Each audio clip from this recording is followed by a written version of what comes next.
عزیزان من میرے اللہ دا قرآن سنو، میرا اللہ فرما دے والتین والزیتون وطور سینین وطور سینین وہذا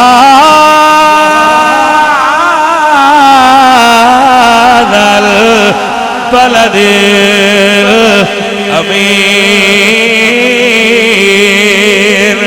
اگلی آیت سن میرا اللہ فرما دے وَإِن لَّمْ تَجِدُوا مَاءً فَتَيَمَّمُوا صَعِيدًا طَيِّبًا۔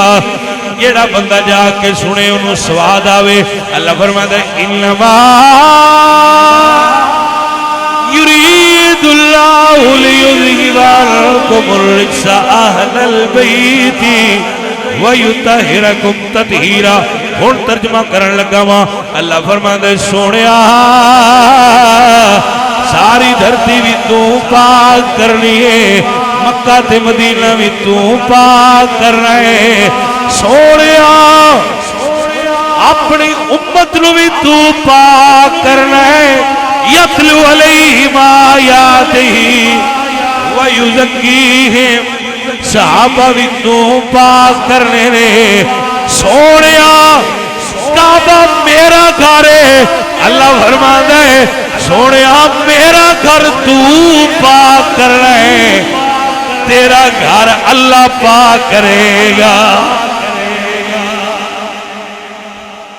آپ نے لطافت الغور کیتا ہے کہ اللہ فرمایا یتلو علیہم آیاتہ ویزکیہم، سونیا ابو بکر عمر عثمان انہاں تو پاک کر، تیرے گھر نو میں پاک کرانگا۔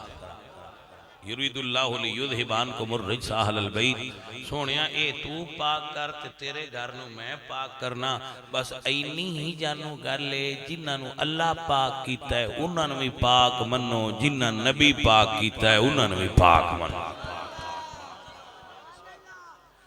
جس بندے نے میری گل دکھی ہے نا، اوندا قصور کوئی نہیں، بیمار ہے، کیونکہ سنی عقیدے وچ جس بندے درد محسوس ہوئے نا سن کے سنی عقیدہ، وہ بندہ بیمار ہوندہ ہے تے او جتھے آیا بیٹھا ہے علاج گاہ ہے، ایتھے یاوی دے تے شفا ہوندی ہے، صحیح جگہ تے آیا تو وہ ٹیکہ لگیاں پیڑ تے ہوندی ہے۔ توجہ ہے کہ نا؟ آپ گھبرانا نہیں، شفاواں مل جان۔ میرے بچوں، میرے عزیزوں، میرا اللہ فرماتا ہے خُذْ مِنْ أَمْوَالِهِمْ صَدَقَةً تُطَهِّرُهُمْ وَتُزَكِّيهِمْ بِهَا۔ جدے تو دل جے ترجمہ کرا لے ویدی اللہ فرمایا سونیا ابو بکر تے عمر نو تو پاک کر۔ توجہ ہے میرے سگیوں کے نہیں؟